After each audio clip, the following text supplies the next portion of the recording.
जय माँ काली मित्रों, आपका मेरे चैनल माँ काली माँ दुर्गा शक्ति संवाद में स्वागत है।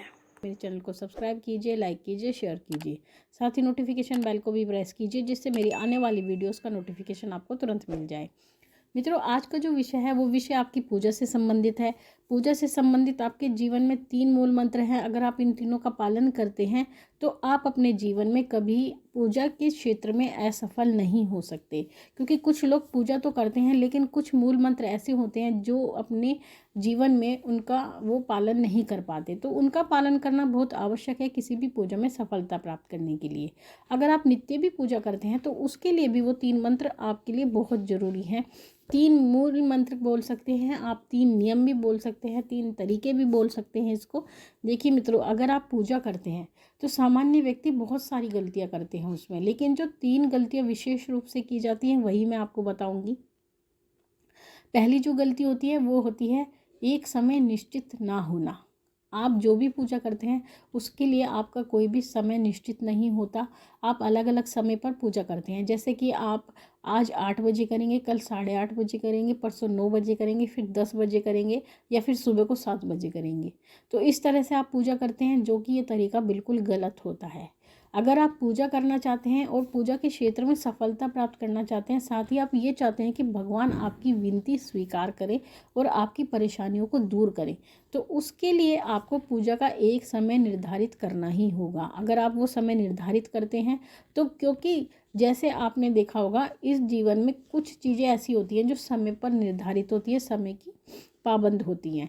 अगर आप अपनी सामान्य जीवन में भी देखते हैं, अगर आप किसी पक्षी को दाना डालना शुरू करते हैं, यानी दाना रखना या पानी रखना शुरू कर देते हैं, तो पक्षी नियत समय पर आते हैं उस दाने को चुगने के लिए, और जबकि उनके पास घड़ी नहीं होती है, तो वो नियत समय पर आते हैं, आपका दाना खाते हैं और चले जाते हैं।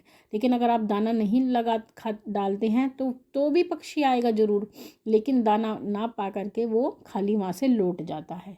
तो इसी प्रकार से जब आप एक निश्चित समय पर पूजा करते हैं तो देवता आते हैं, और उस समय पर जब देवता आते हैं और आप वहाँ उपस्थित नहीं होते तो वो बिना आपकी पूजा लिए वहाँ से लौट जाते हैं।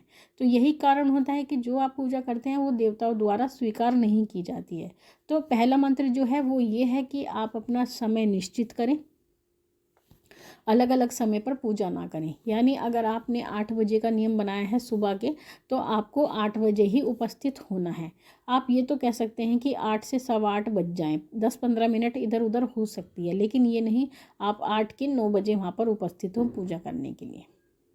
दूसरा नियम, अगर आप पूजा करते हैं तो उसके लिए आपकी माला भी एक होनी चाहिए। यानी जो भी आप जाप करते हैं उसके लिए आपको एक ही माला का प्रयोग करना है, ये नहीं कि आप अलग अलग मालाओं का प्रयोग करें।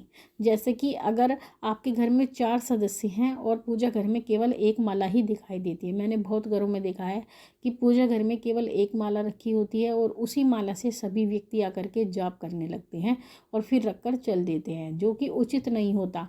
क्योंकि जब आप मंत्र जाप करते हैं तो उसकी ऊर्जा आपकी माला में प्रवेश कर जाती है और माला सिद्ध होने लगती है। लेकिन जब एक ही माला से अलग अलग व्यक्ति जाप करते हैं तो ऊर्जाएं विभाजित हो जाती हैं और किसी की ऊर्जा भी उस माला में प्रवेश नहीं कर पाती है। तो उसके लिए आपको एक माला ही रखनी है, और एक माला एक व्यक्ति की होनी चाहिए, और उस माला को कोई अन्य व्यक्ति बिल्कुल भी छुए ना और ना ही जाप करे। और अपनी माला को आपको गोमुखी में रखना चाहिए। आपकी माला जो है दिखाई नहीं देनी चाहिए, क्योंकि माला जब आप जाप करते हैं तो उसका कोई दर्शन न करे आपके सिवा, ये नियम होता है। तो आपको उसको गोमुखी में रखना होता है। तो दूसरा नियम हो गया एक माला, एक समय एक माला। अब जो तीसरा नियम आता है वो महत्वपूर्ण नियम आता है।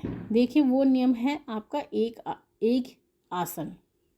आपका आसन अलग होना चाहिए। अगर आप कोई भी पूजा नित्य प्रति की करते हैं तो उसमें आपको अपना आसन एक रखना चाहिए। ये नहीं कि एक ही आसन पर आपके सभी परिवार के सदस्य पूजा करने के लिए बैठ जाएं। अगर आप ऐसा करते हैं तो भी आपकी ऊर्जाएं विभक्त हो जाती हैं। साथ ही जो आसन होता है वो आसन एक नियम होता है, आपकी ऊर्जा जो होती है वो आसन में प्रवेश करती है। अगर आप आसन बार बार बदलते हैं, आसन को एक दूसरे को इधर उधर किसी को भी देते हैं, तो आपकी ऊर्जा उसमें प्रवेश नहीं कर पाती, आपकी ऊर्जाएं कहते हैं एक तरह से नष्ट हो जाती है।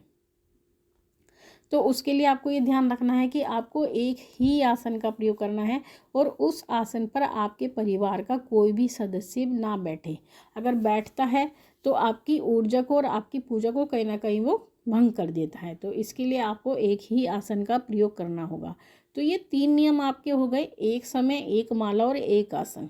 और साथ ही आपको ये कोशिश करनी चाहिए कि जब आप पूजा करते हैं तो आपका स्थान भी एक ही रहे, यानी कि जिस स्थान पर आप पूजा करते हैं उसी स्थान पर आप पूजा करें। ये नहीं कि आज आपने पूजा घर मंदिर में बैठकर पूजा की, चलो आज हम धूप में बैठते हैं तो छत पर पूजा कर लेते हैं। कुछ लोग ऐसे होते हैं जो पूजा का स्थान मैंने देखा है बदलते रहते हैं।